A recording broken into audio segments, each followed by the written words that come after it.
Welcome to Not So Standard Deviations. This is episode 87, and I'm Roger Peng from the Johns Hopkins Data Science Lab, and I'm here with Hilary Parker of Stitch Fix. In this episode, we're following up on writing functions for data analysis. We're talking about Hilary's milk frother, and we're going to go behind the scenes on a new tool that Hilary developed at Stitch Fix. We're going to see how Hilary built the clueless closet. Well, speaking of closets... I was going to say, that's a perfect segue. You want to start this up? Yeah, for sure. Do we need to, cover anything else? Well, we have some follow-up, but I don't know if you want to do that first or later. Yeah, let's do that first. Okay. We have some follow-up from a friend of the show, Miles McBain, in Australia, who objected, I would say, reasonably to our discussion of data analysis last time and how we didn't use functions or from my perspective, it wasn't really kind of organized or modularized in any special way. Yeah. And he had a little tweet thread here, which I will bring up. We got a few negative reactions to that, which I think is fair. I'm not going to defend my poor coding choices. Well, so Miles McVeigh had a long thread here, and maybe I'll link to it because I'm not going to read it out right now. But it made me think about, it made me reflect on my life and career. Mm-hmm. And I wonder, and I wanted to bring this up only because I wanted to know if maybe you felt the same way. I did not have an existential crisis, no. Well, now I want to make you have one. That's the point. Okay. Well, you're good at that. So let's continue. Well, okay. So when I read his thread, he talks about writing a function for doing different tasks and having one big function to kind of do the whole analysis and how it kind of allows you to kind of organize things and it's I couldn't disagree with them, right? Yeah, exactly. It's there's nothing to disagree with there. It's just that I don't do it. Yeah, me but neither. Yeah. It occurred to me that I used to do it. Oh. You see where this is going? Yeah. Well, no, continue. Okay. Well, because I thought about projects that I had done in the past, and I would write functions and write code and even write R packages that kind of abstracted out the generalizable parts of the analysis, and it was, I have to say, when I was doing data analyses 15 years ago, they were far more organized. And this is even before RStudio, before there were actual tools to make it easier, that's way easier now, right? And I think the reason was because back then I was doing a lot of data analysis. Mm-hmm. And so if I'm doing it every day, there's a lot of repetition. There's a lot of things that I'm repeating over and over again. So of course you could be I'm not going to repeat this over and over again. I'm going to write a function to do it. Right. That's the nature of functions, right? But I think over time, what has happened is that I started having students and postdocs, and they started doing most of the analyses, and I'm advising them or managing them or whatever. And so now it's the rate at which I do data analysis is pretty low, right? Where I'm directly hands on the data, right? Yeah. And so I don't. So the overhead of organizing kind of the function structure is about equal to the work required to just analyze the data, especially now that we have things like the tidyverse, right? So I think before the tidyverse, you were just writing functions anyway because there was no choice. Yeah. If you wanted to do something beyond the most basic operation, you basically had to write a function, right? Yeah. And so if you just want to calculate the mean of something within groups of something else, it was you're basically writing a function, right? So now with the tidyverse, there's a lot that you can get away without really, with just kind of writing some code, I think. Yeah. Yep. I think I agree. I think my concluding point was basically that the combination of me not doing data analyses on a super regular basis and the existence of tools like the tidyverse that really allow you to kind of do analyses quickly in a manner that's organized has, I think, greatly reduced my incentive to write functions and to kind of modularize analyses like that. Yeah. No, I think that, I'm like scrolling through my mentions because I really want to mention him by name. But someone tweeted in, this is going to take way too long to find. But anyway, all right, I just won't mention it. But no, I totally agree, because I think that, first of all, I don't think I was ever the person who was like writing functions. Like, I just wrote inefficient code when I was in grad school. Like, it wasn't like, oh yeah, I'm doing this whole thing.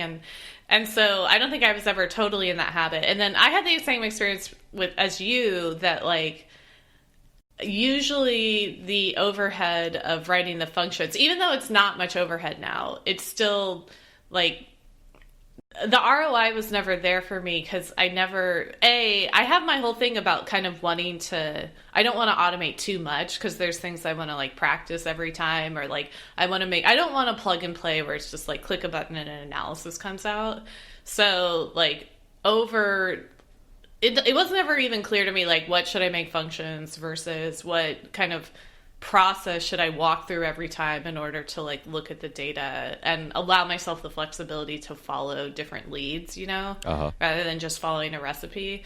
But yeah, I don't know, like especially now with the tidyverse, I mean, my like poor man's version of doing this is just to, usually when I start a new project, if it's super similar to a previous one, I just like copy over the project. Like, I'll just like copy the code from one project to the other and then go and start editing it. Right. Like, I do the same as thing. I see fit. Yeah.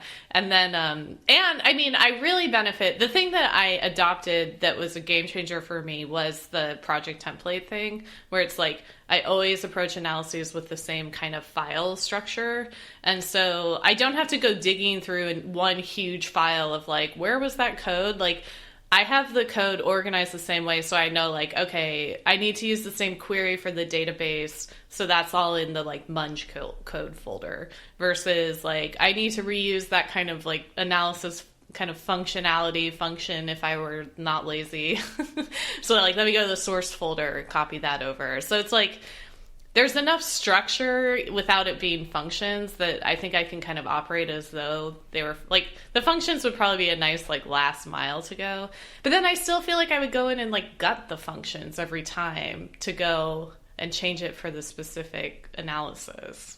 Yeah, it's like, I think that what you describe is like is a higher level of organization, I think. And I think it's, so, and I think it depends on the tooling being there to kind of do it for you, whether it's Project Template or even something like RStudio.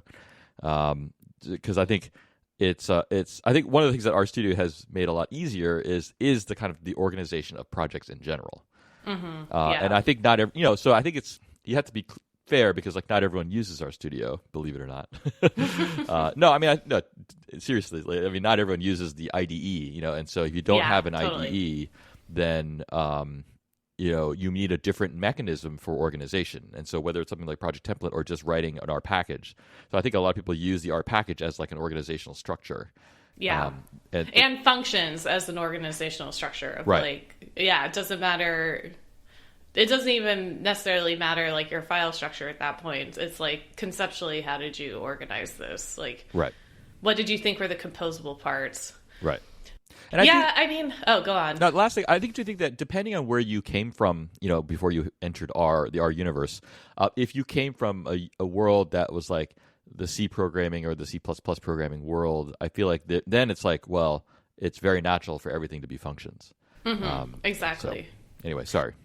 No. I mean, I'm also reflecting on the fact that frankly, I don't do as much data analysis, quote unquote, as I used to either. Not that I'm not working with the data all the time, but just like the idea that I would be doing similar analyses, even in my last job where I was doing more experiment analysis, that made sense, where it's like, oh, let me make a function for like this type of test on this type of data I get, like this specific data structure from this database, and it'll be an internal package, whatever. And that's like why I wrote that R package blog post that it's like through SEO magic is still, I think, the first thing that you find if you Google like how to make an R package. Yeah. And so So it's not like that wasn't useful. I actually just had a situation where I was like, maybe I should make an internal R package for this like one specific thing. I can't even remember what it was, but it's some way that I'm going through and like pre-processing something. Anyway, the point is like, I think that type of work I just am not doing as much anymore. And so like you said, the overhead of even taking the time to think of my analysis as like composable parts is like too much. Like it just doesn't feel worth it. And I'm sure I'm less efficient because of it. Like someone was following up as like, oh, have you changed your mind since that opinionated analysis development paper? And like, definitely not. Like, there's no question that that's the right thing. Right. But also in that paper, I talked about like, you kind of like flex up or down. Like you don't necessarily use every single good principle every single time. Right.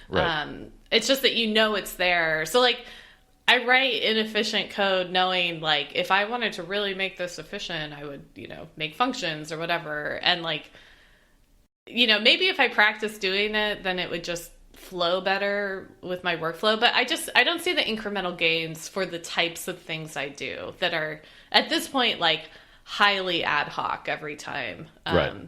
Because we'll talk a little bit about what I've been doing, but like it's not the type of thing. There's like a degree of like routine or automation that like for a function to really be that useful, you have to be doing the same thing a lot. Yeah, exactly. And just my last comment on this is that, like, I feel like if things have got, like, I feel like the way that my life is now, if things have gotten to the point where, like, I'm, like, analyzing the data, it's, like, almost by definition kind of like a weird situation, you know? like he shouldn't be analyzing the data. Yeah, totally. Like, it's like, either something has gone wrong or, I don't know, whatever. It's, like, a weird situation, and so it's not likely to be, like easily comparable to like a previous experience. And it's always going to be, it's more often than now, I feel like it's some niche, situation, or it's some special case, and so that is, by definition, harder to generalize. And so I just think, I don't think there's anything right or wrong. I just find myself more often in that situation. So it's like, it's hard for me to motivate to kind of like put a heavy organizational structure on it. I totally agree. I totally agree. And I think that, for me, the organizational structure that I am like a diehard on is the project template thing, where it's just like every time, same file structure, same kind of like one time I mapped out conceptually there were different types of code. Like every project, there's going to be code where I'm like pulling the data in, and then there's going to be different code where I write the analysis or like do the thing that I want to do with it. So I like committed early on, and then there's like an area for like, these are the packages I load. And so I committed early on to that level of organizational forethought, but that's like, it's like super simple and it's very easy to spin up because you're just like, create project, and then they all populate, and like I usually copy over a config from a previous project, or I'm sure that I could like format it so that it always spits out the right thing or whatever, but that's like so much lighter weight than thinking of functions. Like functions is like, you have to think hard about what you're doing. And a lot of the stuff I do is like, you don't have to get much past stream of consciousness either. And that's like not most data. This is not data analysis that's being used to make decisions. Right. This is like Hillary wrapping her head around something in order to talk to, the PM she works with, Allison, about like, oh, I think we could do this, and like, let's try this other thing. It's very ad hoc-ish. So I feel like if I may summarize, like what we're saying is, definitely reflects our reality, but may not be the best advice. Yeah, exactly. Yeah, it's reflecting reality of two people who've like worked hard to not do data analysis. That's not true. No. Well, speaking of data analysis, What have you been up to recently? Yeah, so good question. So Stitch Fix, our wonderful PR team, just worked super hard to get this feature out in Wired, of like how we're using data across the organization. And it was really cool for me because they wanted something kind of new, like, oh, what's like an upcoming feature? And we just launched, I mean, launched is not the right word, but we've like now made available to a small group of people this like shop your looks feature, which is, so like the way Stitch Fix works. So yeah, for those who don't know, Stitch Fix is a clothing company, or like really a personal styling service. And you sign up and you give us information, and like my job is to figure out what information we should get from you. And then we use like a combination of algorithms and then human stylists to send you a box of clothes, and then you decide what to keep and what to send back. Or at least that has been the business previously. And like one box, we kind of call them fixes. So it's like you get a fix and there's clothes in it. And so, yeah, the team I'm on is the team that algorithmically says, okay, here's the client features and here's the item features, and which item should we display to stylist for that client. And then the stylist goes in, like, so we essentially subset the inventory for the stylist, and then the stylist is like, okay, I'm going to choose this, this, this. I'm going to write a note about why I chose them and send it off. So it's sort of like AI-assisted workflow. And so that was our product, and still is, but we've now rolled out like a pretty radically new product for us, which is that now you can log onto the site and it's like, okay, so in the past I bought these different things, and if you go to the Shop Your Looks tab, there's like outfits around the things you've bought. So it's like, oh, complete this look, like, you know, you bought this skirt in the past and here's some things that go with the skirt. And so like that whole project, it's been, you know, obviously like we've been working on it for a long time. And it's like a lot more complex than the previous problem for a lot of reasons, right? Like you don't have the human intervention anymore, so you don't have that kind of safety valve, like if the algorithm's way off. But then, I mean, the biggest thing was that we didn't have the data for like what goes together. Well, if I can just make a comment, like when I read, so there was an article in Wired about, you and I haven't talked about this, but there was an article in Wired about it that I'll link to in the show notes, and they talked, you know, in kind of high level terms about what you're saying. And and to me, it felt like, oh, I can immediately see why this is a difficult problem, because it's now that like you're looking at essentially kind of like second order interactions, right? Like what one piece of clothing goes with another piece of clothing, and then all of a sudden the data that you might have is like totally sparse. Yeah, that's kind of how I envisioned it, essentially. Mm-hmm. Yeah, and like we have a ton of data. So like our whole business has been oriented, especially the like kind of algorithms team, or at least the algorithms team I'm on, styling algorithms, has been oriented around solving the problem of like what set of items to send to someone. But that's like a concept we like made up, you know, like, oh, what's a fix? We made that up and we send it out. And so the only data we had was for that. And like early on, I think people were like, well, maybe we can use fixes as a proxy for outfits or whatever. And I was like, no, like that is not going to work. Like, trust me. And so, yeah, so like my job was new data. And I mean, this idea came out, I was thinking about how to summarize this on the podcast, but like I had been working on styling so much of like what data should we collect from clients in order to make fixes, and like just the arbitrariness of it all was starting to really strike me, of like no one could sink their teeth into what like we needed or what we should be doing, because the thing was totally arbitrary, you know? It's like choosing 5 things to send out in a fix. I mean, it's not arbitrary. Like there's obviously like reasons why we should send certain things, but it was like and then it's like purchasing is like really complex, and there's a lot more at play than just like, do these things go together? And at one point I was just like, man, what if we just like took all this time and like wheel spinning that's happening on this arbitrary thing and like instead modeled the actual thing, which is like what are you going to wear today, right? Like, that's what people actually want. They don't want, like, oh, I got the perfect fix. They want, like, I got these clothes and therefore I can go out and enjoy, like how I look and feel like it's expressing myself. And, like, I'm like, oh, outfits are the canonical unit of style. Right, yeah.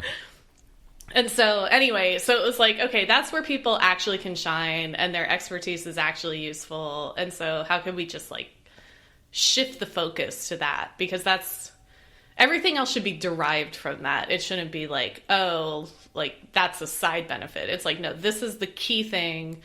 Let's model this. Let's create the data for this. And then, ultimately we can structure products around that critical understanding of this, like, canonical unit. Right.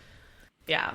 So anyway, I mean, the article describes, like, so this was about a year ago now, where I knew the product idea itself for, like, styling outfits and showing them directly to clients was something that came out of like our strategy and product teams as, like, an opportunity. You see it on other sites and things.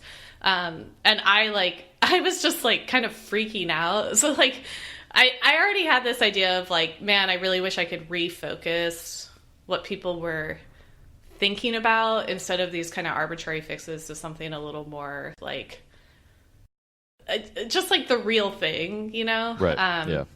And so I was already thinking about that, and then this thing was coming out, and I was like, me and the PM who worked on it were, like, freaking out together. We were like, oh my God, this is going to be so hard, and, like, what are we going to do? And then, so yeah, I, like, had this idea, again, it wasn't, yeah, so it kind of, like, everything came together. I talked to, who was my boss at the time, he's now my skip level, Mike Hoxter, who's, was the chief data scientist at Pandora before he came here. So he was, like, used to this kind of artistic world of modeling.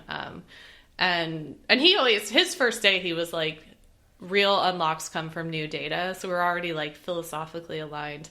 And, yeah, I pitched this idea to him and he was like, right away, he was like, that's a great idea. Let's run with it. And then just, like, got the whole thing. I mean, it's like, it's not like there was, like, it was not like a linear path where it's like, we're going to make this tool so that people can easily style outfits from our inventory. So that was the idea. Let's make a tool where you can easily style outfits. Like, not even sure. We kind of pitched it manifesting in different, like, existing products and ultimately just decided to build its own thing. And then I was able to get, we had this, like, engineering team within the company. So I was able to get an engineer to work on the front end with me. She was amazing. Like, I could not have asked for a better person. She's, like, really into fashion. And she had her own, she has, like, a newsletter where she sends out, like, before coming here, had a newsletter where she sent out outfit ideas, just with, like, merch from, H&M or, like, direct buy type places. Right. And, yeah, so she was, like, super into the concept already, and I didn't have to pitch her on, like, like, outfits are important, like, which actually is something that, I mean, anywhere, not just even on the data team, like, you kind of have to pitch even that to people. And so anyway, so she was on board. She had a lot of really good ideas for, like, making this kind of internal product for, like, an outfitting tool. I think I call it, like, the clueless closet in the article. Right. Like, yes. I was like, oh, I've heard that before. Yeah. Oh my God. I was just talking to the team and I was like, who doesn't know what I mean with the clueless closet? And, like, half the hands, like, went up and I was so depressed. I was like, really? I thought everyone knew this. So anyway. Okay. Is that just because they haven't seen the movie? I guess. Okay. I don't know. I thought everyone saw that movie. Yeah. Okay. I joked there that when I saw that movie, I did not realize it was, like, kind of a satire. Because I was young enough that I just took it as, like, you looked up to it. This also happened with The Princess Bride. I didn't realize it was a comedy. So anyway, moving on. Yeah. So I mean, for those who haven't seen Clueless, because I've learned that not every single human has seen it, it's like about this kind of vapid Beverly Girls group of friends, and they're like, oh yeah, like we, like it's in like one of the intro scenes. She's like, I'm just like you. Like I wake up every day and get dressed. And then it shows her like going to a computer, and it's like fashion tool. And she's like scrolling through her items, trying to make outfits. and she makes one and it's like mismatch. And she's like, oh, okay. And then like makes another one. And then like, you know, it shows it like rendered on her body and stuff. And it's like, this was like 20 years ago. But I still, to this day, like no one has actually created this tool yet. Like the technology still does not exist, right. but the dream was alive, right? Like ages ago. So actually, can I ask you a question that you don't have to answer if you don't want to? Sure. When you were talking to the reporter for the Wired article, and you mentioned the Clueless closet, was there like comprehension or not? Oh yeah. Okay. Of course, yeah. Just it's like anyone who's like my age and a woman who this reporter was, it's like there's not even a moment's hesitation. Yeah, like, I feel like the Wired audience, of course, yeah, is gonna be okay with it. I think, in terms of like the age category, I guess. Well, yeah, maybe. But then you have the nerd factor. Well, there's an interaction there. Yeah. I mean, it happened that the woman who wrote this, the reporter happened to be like, I mean, I don't know how many of their reporters are women, but she, you know, it was a woman. She's one of the senior editors there. She was awesome. I'm really impressed with how she wrote the article. Yeah, it's very well written. It's well written, how and reasonably short it is. Actually, it's very well written. Exactly. And like, she also like was very like quick to correct things. So like at first when it came out, it said that I'd written the algorithm for this outfit product, and I was like, no, I didn't. Like, which for a general audience, that like detail doesn't matter that much, but obviously like for internally on my team, and then also like in data science in general, I like wanted to make sure it was super clear that someone else like has written the algorithm and the pipeline, because it's like a pretty big computational thing to keep. Like every person in this gets new outfits every hour. So, and it's based on what's available, and like, you know, there's all sorts. I mean, we're only scratching the surface. It's such a hard problem. Because it's like, okay, what goes together? It seems simple because we do it every day, but it's actually complex, where it's like knowing what goes together is one thing, but then understanding the aesthetic properties of things that go together, like that's a whole modeling problem of like, okay, we understand the aesthetics of the items because we have that style shuffle game, and we have outfits running through style shuffle, so we understand the properties of that. But like when you create an outfit on the fly, you don't have any way of empirically knowing the properties. So we have to use those first two sources I mentioned in order to create some sort of mapping from items to outfit. And then from this arbitrary outfit, you know, like, and the reason you have to understand the aesthetic properties is because everyone has the product intuition of like, let's show different outfits on here, you know, but like, if you have like 20 gray blazers and 20 gray pants, like your algorithm will like choose different combinations of those, you know, as like different outfits. So you have to have a way of being like, these are the same vibe, even though they're not the same items. Right. Yes. Yeah. Yeah. And like, I mean, we haven't even really like, it is early days for understanding all that stuff, because this is like the first product. Like this is the first time we were really resourced to even like research it.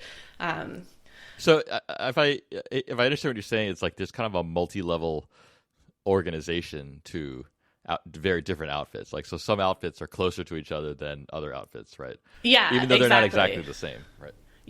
Yep, exactly. And like you can use item similarity. Like there's so many ways to attack it, but that's the point. Like it's not like there's one way to attack this. It's like, oh my God, we're gonna have to think of all these different ways, and like even assessing success. Like, I mean, it's the classic recommender problem where people have a super strong emotional reaction to the output of whether or not it's right. But it's like extremely hard. Like it's not even clear what KPI should be. Like what what should we optimize for? So that's like a whole nother thing I'm working on of like, how do we validate this? Like, should we do gold standard evaluation outside of like the kind of client KPI evaluation? So gold standard would be like asking people like, does this outfit look good? Right. But then even then it's like, it's good for some people, but not for others. Like there's like a really big level of personalization that like outfits aren't, even though you see outfits incarnated as though they are just a fixed thing, there's always like a person implicitly there. Right. Well, can I ask you just along these lines, if someone says, do you have a sense of like when someone says this jacket goes with these pants, do you feel like you have a sense like that you know what that means? I used to. Like, that's the thing when you think about any of this too hard. Like, I had a big conversation with someone on my team about, like, is there even such thing as an invalid outfit? Like, or are there things that are, like, fashion forward? Because it's almost like modeling art. And, I mean, it is modeling art. Yeah, exactly, right. And so you can't exactly say, like, art is bad. It's... So there's kind of like implicit thresholding of like, okay, well, if only 1% of people would walk out in this, does that make it bad? But then people don't even necessarily dress for approval. People dress for so many different reasons. Right. Yeah. Yeah. Well, I'm not even thinking about like any sort of objective quality there. I'm just thinking that like when I say, when I say that this shirt goes with these pants or whatever, like, does anyone know what that means? I guess that's what I'm asking. It's not, I don't think, this is, so like this is my TED Talk line, which is like, getting dressed is the one form of artistic expression that everyone has to do every day. Like, it's probably the only form of I mean, I don't know, I guess like language, whatever, but it's like visual artistic expression. And so we all have, and most of us aren't even trained in it, right? Like, so we all have this like very intuitive way of approaching it, and probably some sense of if our intuition's good or not, or like how difficult it is to do that. But like, it's hard to even articulate art without being trained in it and like building up a robust vocabulary for it or whatever. So like, most people can't even express why they chose the clothes they did. And going together is like part of that too, where it's like, unless you're trained with like general principles or like, like so another issue that's so hard here is that the people who are good at it are usually so artistic and intuitive that they never even had a need to like articulate it. No, yeah, I would imagine that's usually the case, right? Yeah, and then the people who are bad at it like don't want to spend the time doing it because they're like bad. They like, it makes them feel bad about themselves and their like competency as a human. Right.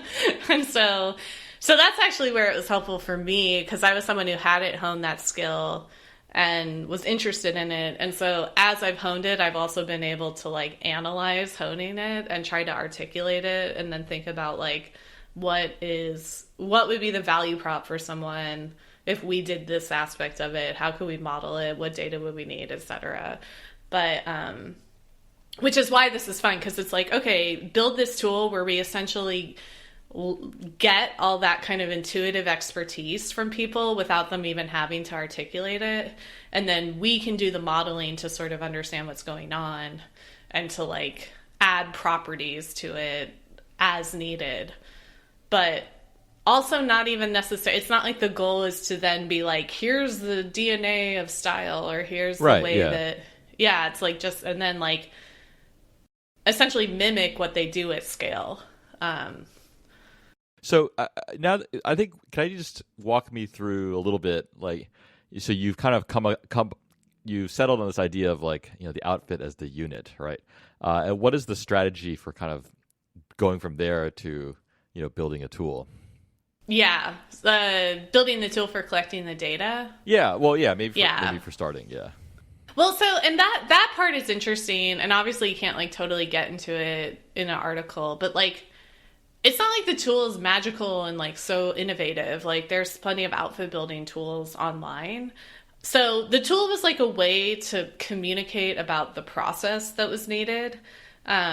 Because what I realized, like, you know, everyone wants to optimize workflows and whatever, and like in the past in this company, we got data quote unquote for free, right? Because we already had the product and like we were committed to it. And then there was data coming out from it and we would like model that and optimize. Whereas this is like saying, hey, can you guys just put the man hours into like making this data set for us that might not ever even get shown to clients? Like this is not like we're doing this to satisfy this client needs and like how helpful the data comes out of it. It's like, can you guys commit man hours to the data needed to make this algorithm as effective as possible? And so just to be clear, the data that you're talking about now are, what are they, I guess?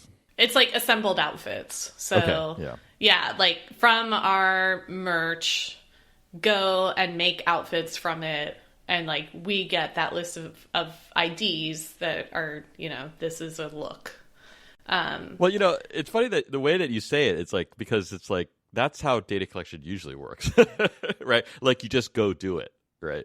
And it costs time and money or whatever, you know, but you like have a problem and you collect the data to like address it. Yeah. And it's like, I don't even have a budget. So what I'm doing is like wheeling and dealing, you know, right. Yeah. Not even wheeling and dealing, but like literally I'm like thinking through like, okay, this team is motivated by this. And so like, how can I display to them that this data is going to improve their KPIs, you know? And like, so that's like the merch team, they want to see, they've always had a desire to like, you know, communicate to the client, like, hey, we intentionally bought this for younger clients, you know? And so like, a lot of times it's like, if you buy a complex item that's like not intuitive how to style it, like they are eager to show like, hey, here's how you would style this because it'll increase like the number of people who buy it. And like, and not just like buy it, but it's like this, it's like there was a purpose for this and like we want you to be able to like achieve this purpose. Like I just saw these like over the knee boots, and those are like if you probably sent the average woman those boots, it would just be like, oh my God, what do I do with these? Like I don't know what to do with these. Uh-huh. And like we hear that from clients all the time. It's like, I don't know how to wear this. I think everyone will understand that concept. And so it's just like, okay, so how can we capture that and pipe it into the system so that we can show people how to wear stuff? Like, right. Versus the creative team who's actually been kind of, it is like hard in the article to like be like, oh, well, here's who's like committed to this. But like the creative team has actually been great where they're like, they seem to understand like, hey, we have an interest in like, you know, curating and creating a brand image, and now that we're showing outfits directly to clients, like that is part of our brand image, and we conceptually understand that generating this data like makes our brand image better, so we're going to do that. Which is like, that was like the biggest win that I like did not expect, right? Because that's literally them just like pouring man hours into something that like I think it's so cool that I work somewhere where people are like, yes, we would like to collect this data to make our algorithms better. Like, right, yeah. Yeah. So it sounds like you spent quite a bit of time aligning everyone's incentives. Oh, yeah. No, it's like, and so that's the thing. It's like, I think in an article like this, you have to focus on the tool or whatever. And that's like the easiest way to communicate that concept. But like the tool itself, it might be that like the creative team wants to have their own bespoke tool, and that's fine. I mean, there's part of me that wants it all to be a unified platform, but I don't even know if that makes sense. But like, because there's algorithms going into the tool also, because it's not just like, hey, here's all of our inventory, make outfits. So I've like already algorithmically subset the items that show up to be styled. And what we want, and again, the creative team is like into this, is like, we want a feedback loop where it's like, hey, the algorithm's underperforming here. So like, let's collect more data for that and like, you know, create like a good mechanism for that. So like, and they determined that it's underperforming. All of this is unclear. Okay. Right now, it's just like we hear a complaint of like, what? These are patterns don't go together. So we're like, well, maybe we should collect more pattern data. Like that, even that is hard to measure. And I don't even know that there's a gold standard because like the person QAing it has their personal bias about what goes together and what is a good outfit. Right. So like, QAing with the creative team, like the feedback on what are good outfits is going to be really different than with like the styling team, where they're thinking a lot more about approachable and like maybe not thinking as trend forward or whatever, you know. Right. Like they're really focused on getting clients things that they want, and so some crazy fashion forward thing, they're like, no way, like that's not going to fly, you know? And like early on, we collected data from the stylists for like fancier stuff. And so we had like fancy stuff from the creative team and then fancy stuff from the stylists. And like, I mean, the biggest thing that popped out to me right away with outfits that came out was like, there were like less heels from the stylists, like measurably less heels in the algorithmic output. And I was just like, that makes sense. Like stylists aren't going to send like 3-inch heels to clients, you know, and they're just so in that mindset that when we say like style a fancy like outfit, they're going to look for pointy flats, not like pointy heels. Okay. So versus the creative team is like, oh yeah, this looks hot. Like, let's do it. Yeah. That's okay. So that's interesting. And like, I wonder, like, how do you reconcile that? I don't know. Okay, like, right. I still don't. This is not solved, right? Like, that's the thing. There's no. I'm not proposing that there is a solution. I'm just curious.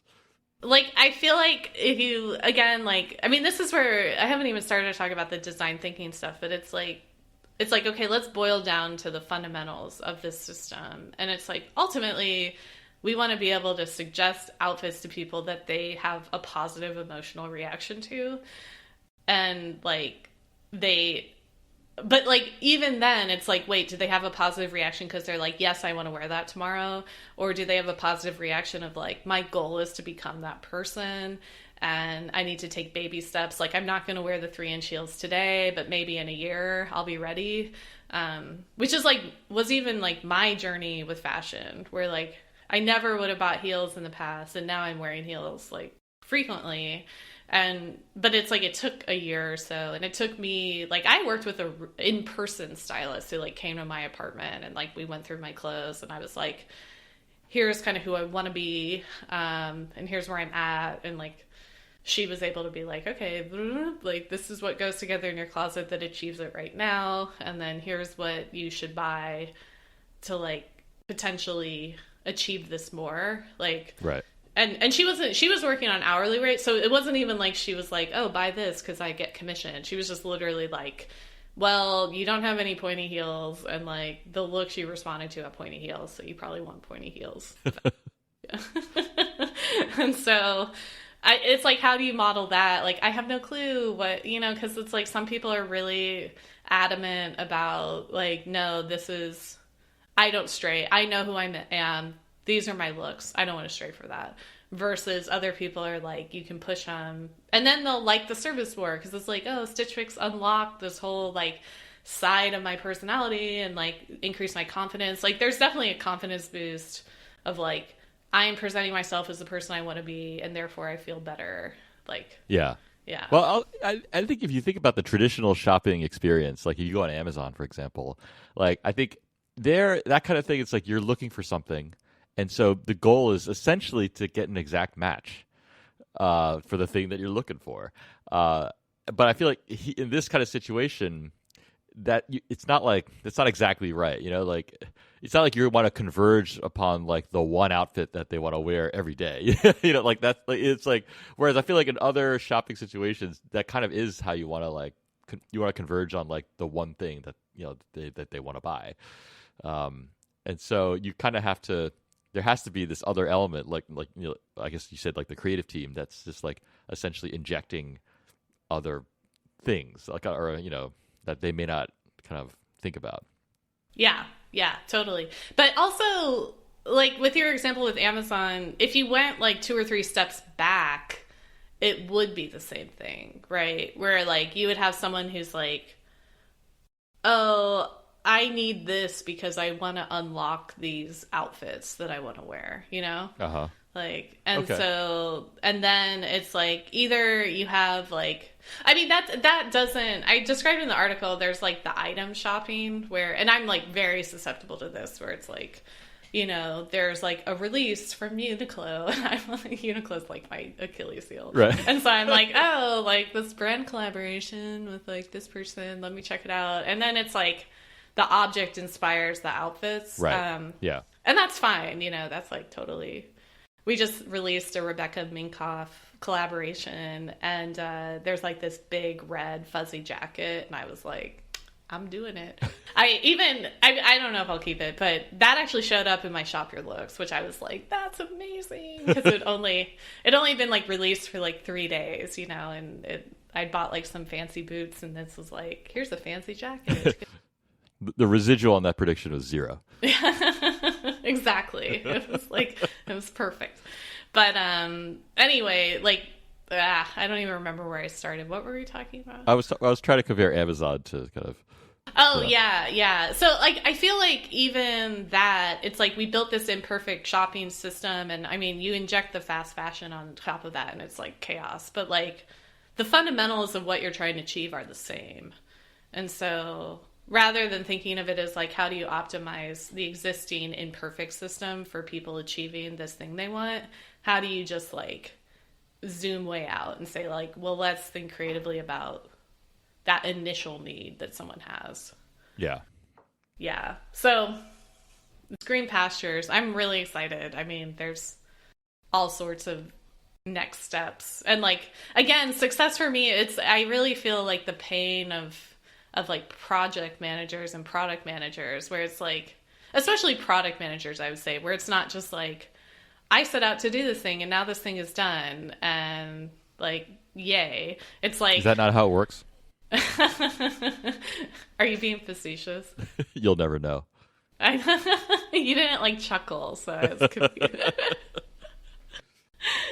But yeah, it's like, and it's hard. It's weird because it's not like traditional data science work. Like the first like kind of thing in the article where it's like Hillary who developed the algorithm. I mean, of course people think that. Like that's how we frame data science work always. Like when that happened, I was like, well, actually, this totally makes sense. And like it like of course like. Yes. It's weird even to go back and be like, I'm a data scientist, but I'm working on the data collection, and the problem was too big for there not to be a handoff, you know, at some point. Right. Wait, so are you saying that the typical framing is like there's a bunch of data and you write the algorithm? Exactly. Okay. Yeah. And so, but instead this is like, I mean, yeah, this is like, okay, how did, like, instead of that, let's think about the system we could build to enable a better algorithm. And so, and the the quote unquote backend person, his name's Yoon Gong. He's from my team. He is like amazing to work with because he's super productive and he was like very receptive to this sort of division of labor.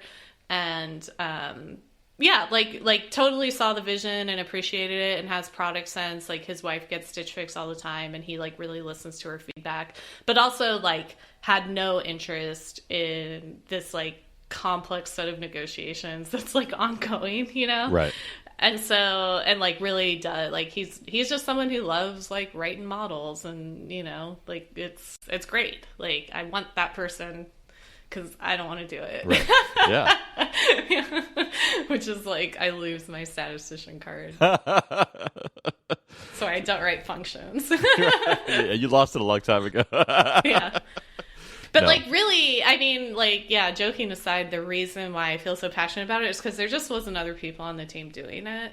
And so it was like, I feel like I just looked at the org and I was like, okay, we're over-indexed on people who like to write models. And we're under-indexed on people who are thinking holistically about fashion.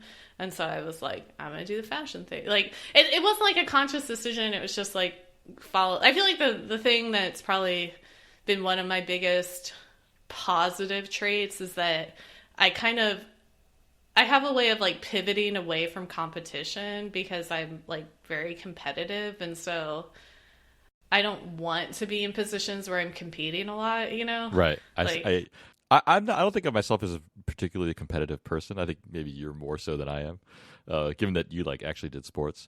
But I feel the same way. Like if I see there's like, I'm just not the kind of person, if I see there's like 100 people working in one thing, that I don't like jump into the mix, you know? yeah, exactly. And I feel like that's kind of how I've organized my research career, Yeah. you know? Yeah. I want to be winning.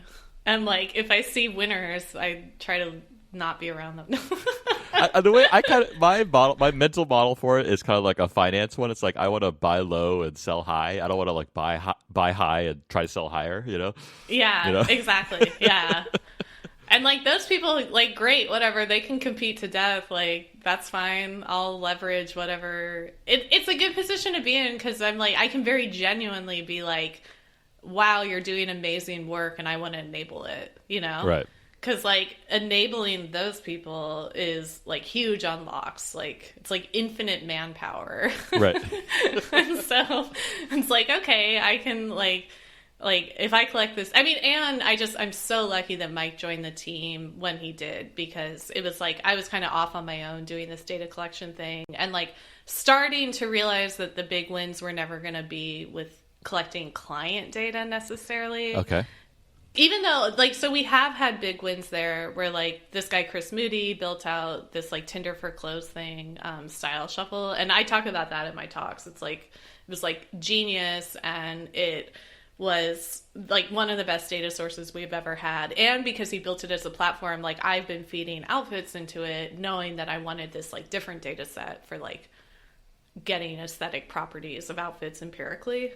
But, like, I don't know, with that and with other things, I just don't see, it's not going to be like, we magically thought of the right question because of this, like, complexity and articulation and, like, the fact that it's an art form. You know, it became clear that, like, everyone was spinning their wheels trying to be like, well, if we ask this, we'll unlock this, like, body of knowledge. And I was just like, probably not. Like, like, you're right that body of knowledge is important, but, like, it's like the way you think of it is probably not the way that clients think of it. And like, well, I think people listening, assuming they haven't like, turns it off already, they might be surprised to hear you say that, not like you weren't going to get anything new out of collecting data from the client. And because I feel like from the outside, there's a sense that, well, isn't that where the data comes from? Right. Well, I should like take a step back that it's like originally the thought was like, can you come up with new questions to ask them just about themselves? Right, like, right, hey, right. What music do you listen to? Whatever. And like, so I'll wheel that back against, which is like figuring out good ways to measure people's emotional reaction to items and outfits is like very powerful.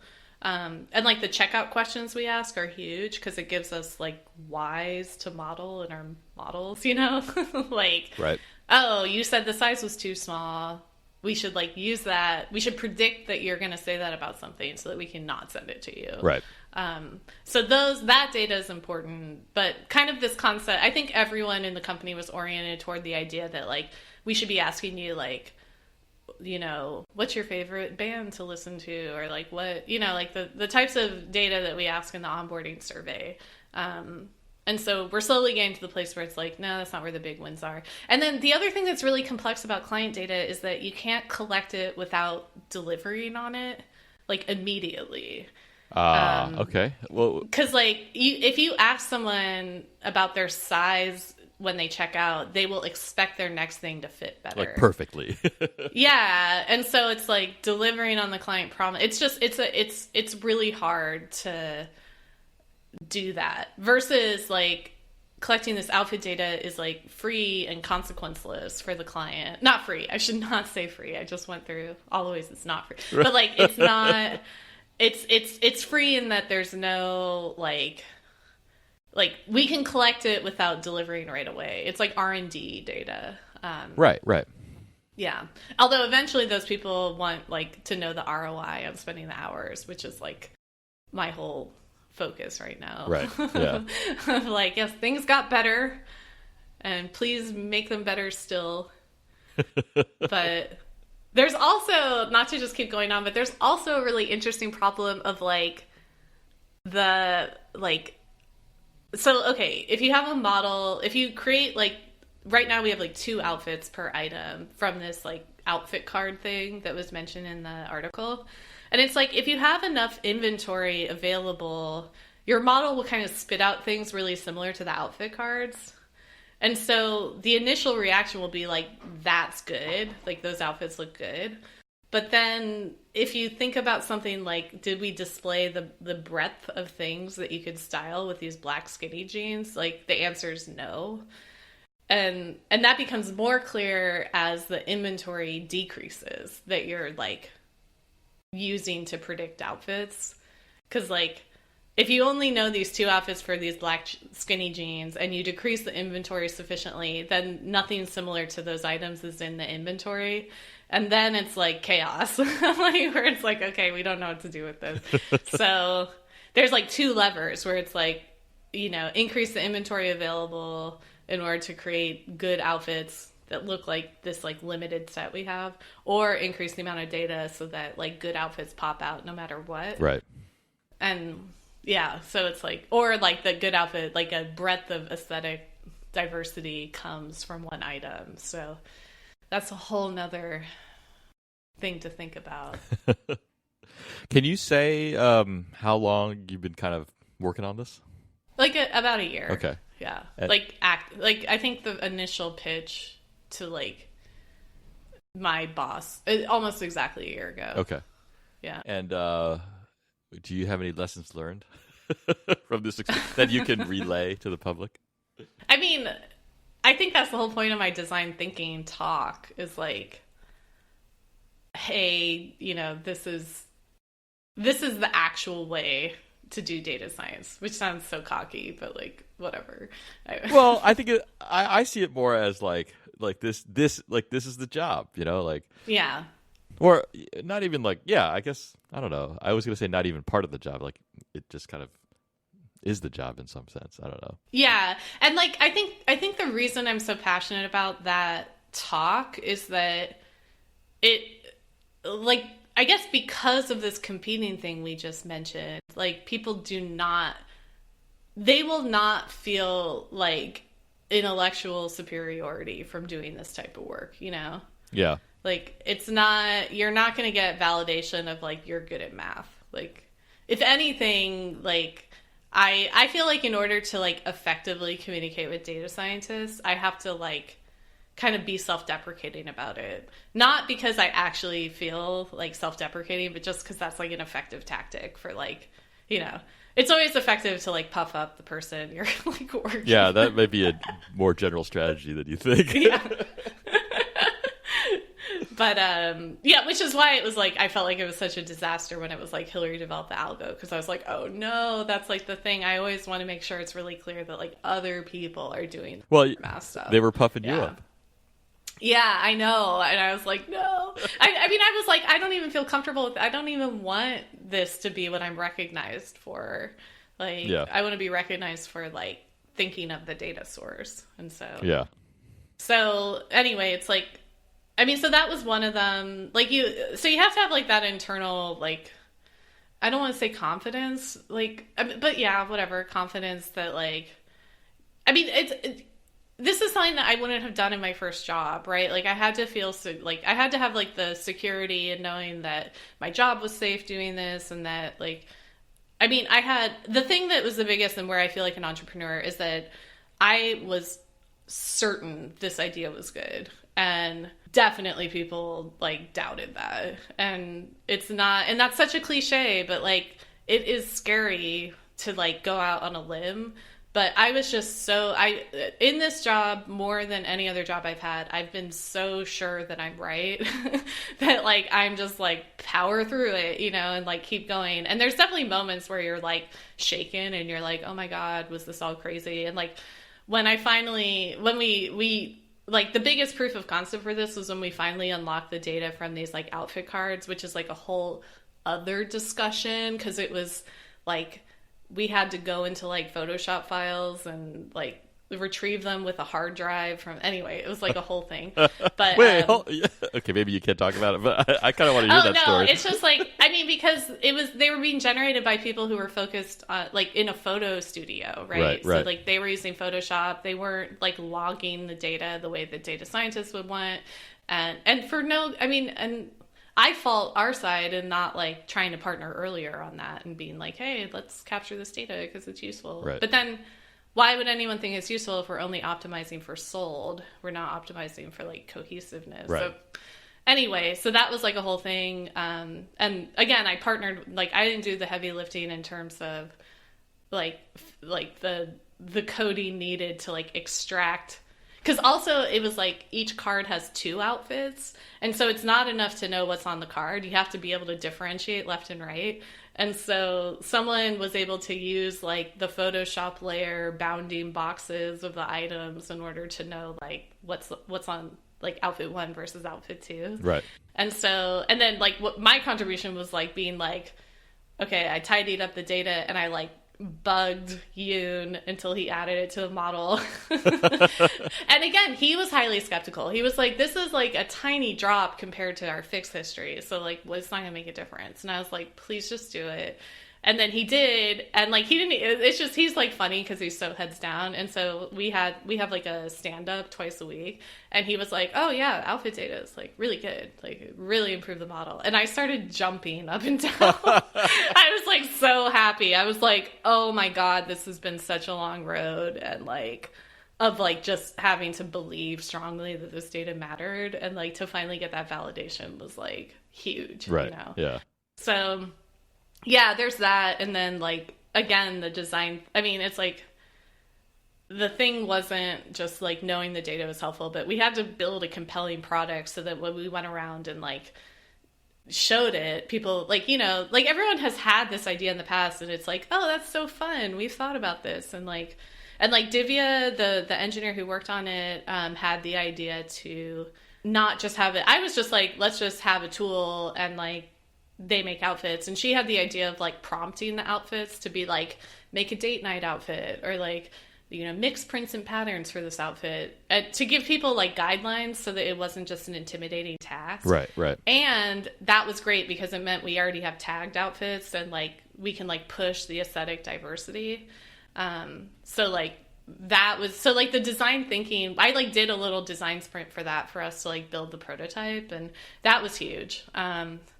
And then, yeah, just the amount of negotiation. I mean, it's hard because like I look back this quarter, we're having like an update, and I look back and I'm like, I have nothing tangible to point to aside from like these people are using, like they are committed to this tool, or not the tool, but the generating the data.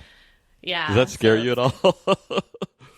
No, because I feel I mean, that's where like having the support of my manager was huge. Like both my managers now, not both my manager, but like my manager at my skip level, and even like the skip level after that, you know. So it's like but I mean, it was scary, and now I am less scared. But also like, I don't even really fit into like there's not a good job title, and that definitely like bums me out sometimes. Not that there's not a good job title, because I think like IC data scientists can encapsulate it, but also like sometimes I'm like, I don't love that job title because I feel like the way I contribute is not via like models, right? And so it's mixed in with it's a heterogeneous category, I guess. Yeah, but also it's just the way our org like I keep pointing out to people that it's like all of our big wins have been when a data scientist essentially like builds a product associated with an algorithm somehow. So like with Chris, it was like building Style Shuffle to collect the data. And then he also manages the people who model that data, which is sort of an interesting, it's like, I feel for him because he's like both the engineering team for the product still, but then also like has to support like a fairly heavyweight algorithm. So I'm like, I feel like that doesn't, I'm still not sure what the future looks like there. But, and then other successes have been when people built like the shells for new algorithms. where it's like, hey, we built this tool, and because of it, we can pipe in new algorithms to like this team or whatever. Right. And so like, there's part of me that's like, well, this is just sort of par for the course, where it's like someone builds something, and then usually a team forms around the thing eventually, and that person becomes a manager. But also, I'm like, I don't want to own any of the modeling here. Like, I'm just like, I don't want to own the product. Like, I want the product team to take over. I don't want to own the modeling. Like, when I'm done with this, I want to move on to something else, But I mean, I think I'll always want to be involved with like conceptually the outfit data, but like I don't want to manage a team that only does this. So that's interesting. This is the kind of thinking this is the kind of thinking that leads you to not write functions in your data analysis. Exactly. Yeah. Yes, indeed. This is where, like, I'm like, I lose my statistics card. Like, but whatever. It's not true. It's not true. But anyway, the point is, like, I guess my advice would be, this is where it gets back to, like, the emotional, like, honing the confidence, honing that creative skill has been huge. Like, for me, like, meditating helped a lot. Like sort of, like, training your right brain to, like, surface more in some ways. If you think about it tactically. And then, it's just... how do you grow confidence? I don't know. It's like the... It's okay if there's no useful lessons. Yeah, it's like, here's the generic. I think what's frustrating is that it feels so generic, and yet, like, it's like the types of things you almost have to learn in like a therapy setting, where it's like you have to like go through individual scenarios with someone and be like, hey, let's reframe this, and like, what if, let's explore why you were self-deprecating here, or why you like felt scared of this, and like maybe we can like reframe it, or it's like it just takes a ton of work. And like, I guess that would be the other thing. It's like doing that kind of emotional development is, I will always say that that's the most important thing for like career success. Right. In probably any career. And human success. Yeah. Happiness, success. Anyway. Anything else you want to say about this experience or this thing? It's not done. Oh, yeah. I think I said it earlier, but also, like, I guess I also want to say, because I don't think I realized, and we were just talking about this the other week, like, I never realized how important, like, PR departments are for stuff like this to even happen. Like, it's not like Hillary had a good idea and then Wired, like, magically figured out about it. Oh, yeah, exactly, yeah. Yeah, it's like they did months of work, and, like, they wanted to have a certain angle, and I fit into that angle, and like I was able to like deliver in terms of like talking to the reporter and whatever. But like, I think I used to take like articles like this as like way more of a value judgment on the person than it actually is. Like, it's like, I don't know, I was a tool for this like strategy, right? You know what I mean? Yeah. Like, I don't know. Like, the time I think about the most is, like, the, like, 30 under 30 list, or, Right. And it's, like, the amount of, like, PR effort that happens to make those lists possible, like, I used to, like, see those and feel bad about myself, and I want to encourage everyone to, like, not feel bad. Like, yeah.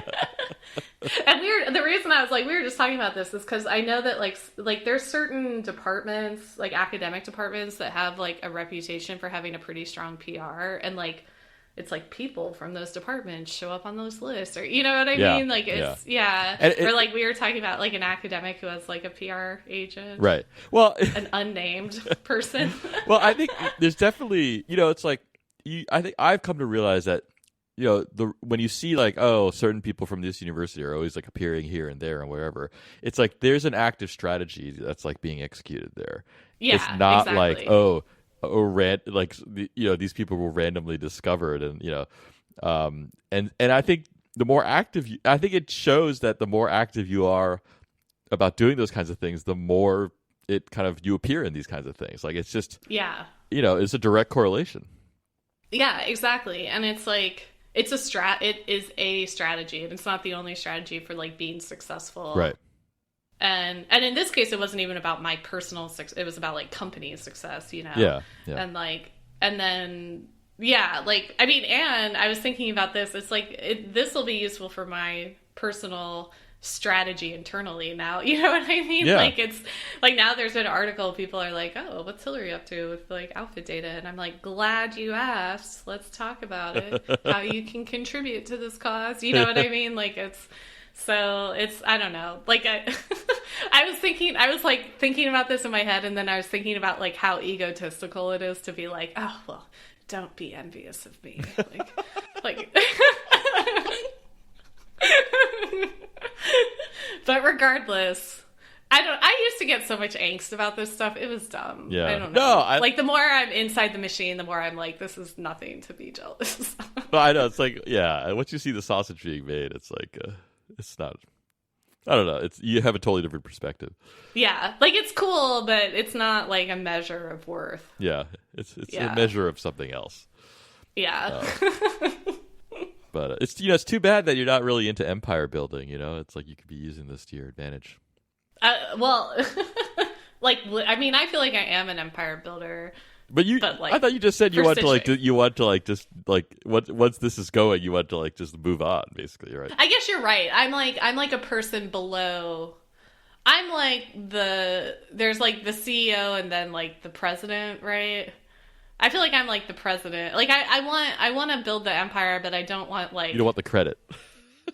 I want the credit. I just don't want like the tactical responsibilities eventually. Like I don't want this to be my new kingdom. Right. Like I want it to be like the kingdom I developed and then went off to another kingdom. Yeah. This is like kind of too. I mean, like I see this, especially in academia. It's like some people, they become successful at whatever, and then 100% of their energy afterwards is spent protecting that thing. Yeah, yeah. I don't want to protect it. Yeah, exactly. Yeah, I think that's good. That's a good mindset. Yeah. It's probably like the competing thing again, where I'm like, oh, then I'm just like, yeah. Then you're just fighting off all the invaders into your kingdom, versus letting one win. Yeah. Well, also, I think I just like the creative. Like, I actually think the biggest analogy is like there was a Harvard Business Review article about kind of like ways of organizing, like is it top down, is it bottom up, whatever, and like they talked about this as like the entrepreneurial model where like you essentially like allow funding for bottom up things, and it can be more formal where it's like you're like essentially like part of like there's like a funding body within the company and you like pitch to that and whatever. This is like more ad hoc and like, casual, not casual, but like not formally structured. But I think what it is, it's like, oh, I think I probably have that like entrepreneurial spirit a little bit where like I want to build something, but I don't want to be Mark Zuckerberg, right? The other thought I had, which is like, this is like, so like, we want to end on a dark note, was like, there was like that Jonathan Franzen thing about how the world's going to like devolve into chaos soon, like because of global warming. Okay. I didn't see it. And but I was basically like, well, this is good training for me to like be a leader so that when that happens, I'm like ready, Wow. Yeah, so there's that. You're ready to kind of rebuild society? Yeah. Like, I want to have the leadership skills to, like, function in chaos, which is what I feel like I've been doing. Well, I'm glad I know you. When that happens, I'll know who to go. I'll know who to reach out to. I'm going to build coalitions. Anyway. Well, if you want, we can end on your milk frother. Oh, yes. Actually, that's great. I'm drinking coffee right now from it. Yeah. But I bought a milk frother. And how are you doing as a result? I like it a lot. I mean, this came from, like, I burnt milk for the millionth time. I had, like, a little stovetop. It was, like, a Turkish coffee maker that I, like, reappropriated as a milk warmer, like a single cup milk warmer. Uh-huh. And I decided that the skill needed to heat milk is, like, not important for feeling snobby about coffee, Yes, it's not a key factor, I don't think. Yeah. I mean, it is for baristas to be able to like make the foam and like do art with the foam, but like I'm not going to compete with that. I don't aspire to that. And this is like you press a button and it heats the milk to like the perfect temperature and it creates foam that is probably not as high quality foam as like barista foam, but it's like pretty good and better than my no foam experience. Right. And so, but I did have the thought. So now it's like I have an AeroPress. I make like a double shot and then I like concurrently heat the milk and then just like pour it in. Right. And I was like, I'm getting dangerously close to just like a machine at this point. Like a full, like yeah. Why do I not just do the pod coffee, you know? Well, are you picky about your coffee? Like I mean, when I say coffee, I mean like the actual beans.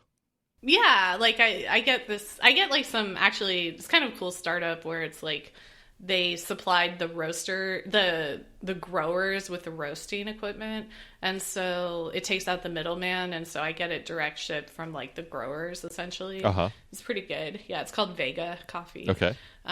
But anyway, so yeah, I like that. So like that is a direct argument against the pod system. I mean, yeah, although now there are systems where you like fill your own pod. Oh, that's true. Yeah. Yeah, so it's like I could even do that. Like, what's my commitment to the AeroPress, which is plastic, and like heating plastic is not good. Like you ingest plastic. Yeah, that is a downside, I would say. But yeah, it is cheap. I know.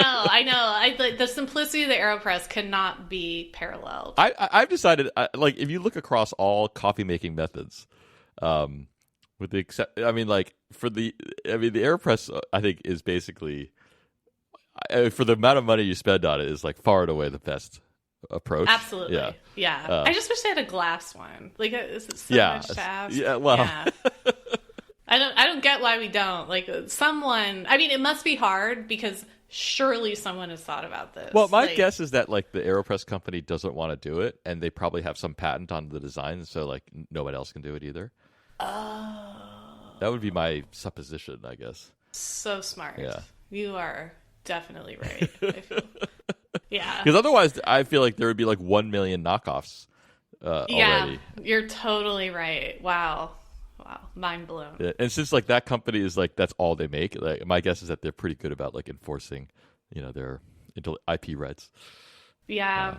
Interesting. So yeah, you're right. So I wish there was a glass one. That would really change I wouldn't feel any need to iterate. But yeah. Anyway, I felt a little sheepish, but it was like not expensive. Yeah. The heat. I mean, it was like 120. And it's like electric, right? You just.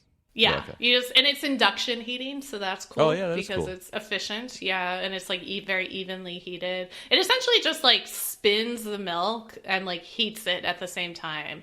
And they have a little spinny disc, and there's like 2 versions, and I haven't even used the other one. One makes like cappuccino style foam, and one makes latte style, which I didn't realize they were different. No, I didn't really. Okay. It probably has to do with like the air content of every bubble or something. the volume of each bubble. Yeah.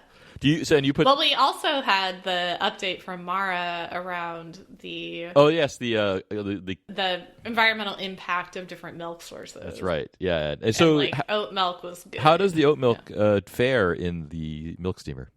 I haven't tried it yet. Oh, so you've only put. What milk do you put in there then?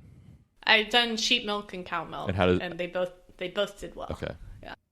But that said, since I'm like thinking about the apocalypse and like my leadership skills needed for that era, I also was like, ooh, this is an argument for Oatly again at home. So I'm gonna go buy. Now there's like plenty. I've noticed, the supply is just like it's always there. They finished the factory, but I still don't love the canola oil thing. But they said it was like low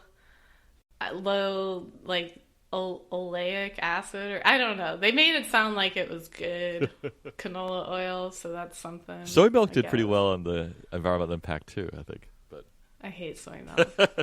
So that's the one downside, is that you hate it. Yeah. I got it. Most coffee shops don't even like offer soy milk anymore. Oh, really? It's totally out. Yeah. It's almond milk or oat milk. Yeah, that's true. in San Francisco. Even though almonds are like evil. You know? Almonds did not fare well at all. No. They were bad on the water use, yeah. That's like when there was a drought in California a few years ago. It was like all about almonds and how you shouldn't eat them. Right. Like, yeah. Like meat, obviously. Almonds, also bad. Stick to the oats. Yeah. Anyway, all right. you didn't get to talk much. This episode's all about you.